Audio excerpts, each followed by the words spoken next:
impressed by his boldness that they gave him the job.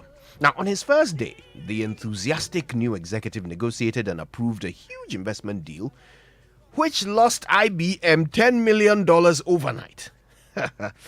The following day, the mortified young man was scared to go to work. He knew for a fact that he would be fired. With a heavy heart, he walked straight into the CEO's office and said, "Sir, I'm sorry about yesterday. I've cost the company $10 million, and so it's only fair that you fire me." The CEO called in other executive committee members and asked the young man to repeat what he had just said. Filled with even more trepidation, the man repeated his message. "I'm very sorry about yesterday, and I know you must fire me, but I understand." The board members all burst out laughing. The young graduate was more confused than he'd ever been, but he was afraid to ask what the joke was.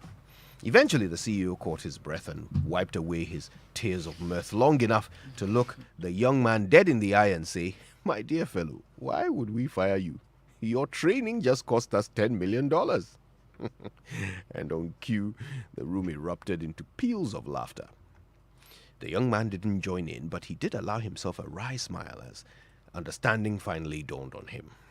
My dear friend, almost all of us have dreams and aspirations. Many of us will never even attempt to fulfill them, but a few of us are bold, like this young graduate, and will bravely venture towards achieving them, just like he did when he walked into that interview.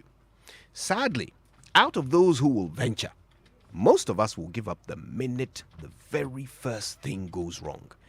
And I suppose it's easy to understand why. Our dreams are huge to us. They are the pinnacle of our potential. And so if anything about them gets messed up, it seems like a huge loss to us, a great dent in the precious value we place on our dreams. Mistakes to many of us are irredeemable costs when we are pursuing something as valuable as our life's ambitions. This is why most of us give up when things go wrong. We evaluate our mistakes and come to the realization that we can't afford to make another one. So to preserve our dream in its precious state and to protect it from the stain of failure, we simply stop trying. But you see, we need to understand one important thing. Mistakes are instructions.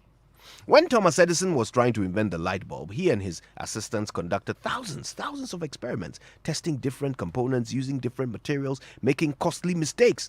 Every experiment that didn't work brought them back to square one. At one point, one of his helpers got frustrated and asked Thomas why they don't just give up and go home. Edison's response to his assistant was simple. I'm going to paraphrase it. He said, "Every time we get it wrong, we learn one more way it won't work. There are only so many ways of getting it wrong. Eventually, we will have no choice but to get it right. So, with each mistake, we move one step closer to a solution." I guess the message is clear. An important part of learning how to achieve your goals is learning how not to do it. Mistakes are instructions, not roadblocks.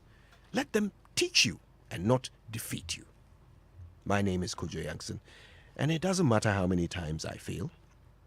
I only need to succeed once. Good morning, Ghanafo.